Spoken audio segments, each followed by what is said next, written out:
Rebonjour, on vient de terminer donc le script du ballon. On va maintenant s'intéresser à l'étape 3 qui nous permet de compter un point lorsqu'on touche le ballon avec le lutin. Alors qui est-ce qui touche le ballon? C'est le lutin. Donc c'est à lui qu'on va donner le programme.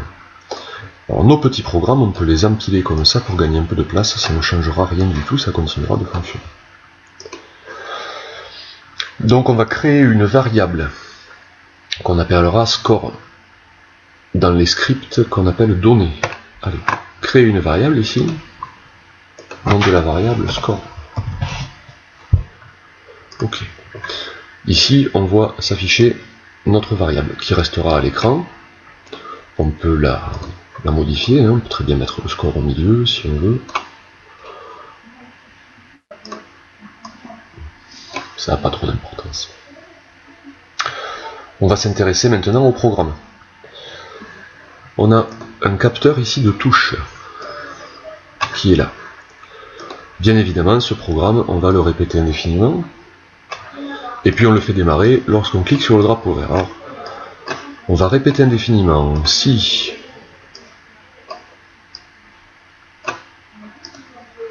ball soccer est touché, alors on retourne dans les données, ajouter à score 1.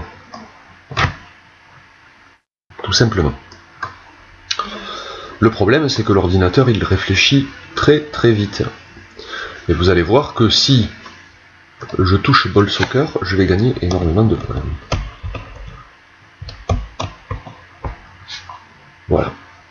Donc là, l'ordinateur, il a eu le temps de lire cette boucle 37 600 fois. Pendant le temps où j'étais au contact de ball soccer. Donc il faut qu'on cadence un petit peu ces points. On va lui donner 2 secondes. Ici, une fois qu'on a ajouté à 1, une fois qu'on a ajouté à score 1 point, on va attendre 2 secondes avant de repartir sur le programme, d'accord? Donc on touche ball soccer, on ajoute un point, et puis là on attend. Au bout de 2 secondes, on reprendra notre boucle. Le problème, c'est que si on veut redémarrer le jeu maintenant, eh bien notre score est toujours à 37 676 points. Il faut qu'on le remette à 0. C'est ce qu'on appelle un bloc d'initialisation. On le met en dessous du drapeau vert, mettre score à 0. Voyons voir ça. Score à 0.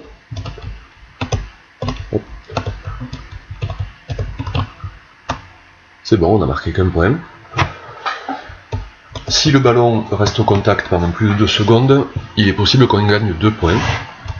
Mais là, pour l'instant, ça marche. 1 point à chaque fois qu'on touche le ballon.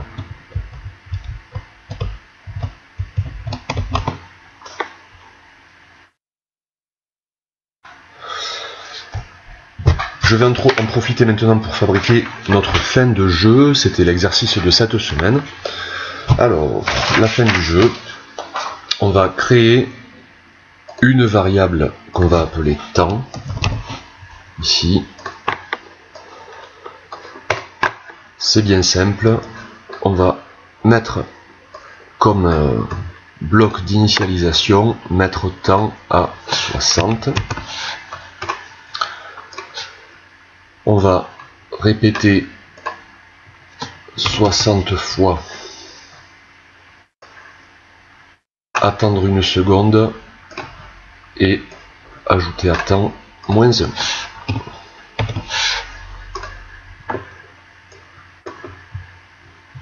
On peut aussi le faire à répéter indéfiniment. Et puis on va mettre un bloc si. Le temps, on peut attraper le nom de la variable ici. On va mettre un opérateur de mathématiques. Si le temps est égal à 0. Contrôle, alors stop tout. Et bien sûr, il faut qu'on le répète indéfiniment. Il va se demander en permanence si le temps est égal à 0, auquel cas il stoppera tout. Un drapeau vert. Très bien, on a le temps à 60 qui s'écoule et le jeu devrait s'arrêter au bout de 60 secondes. Voilà, bonne journée.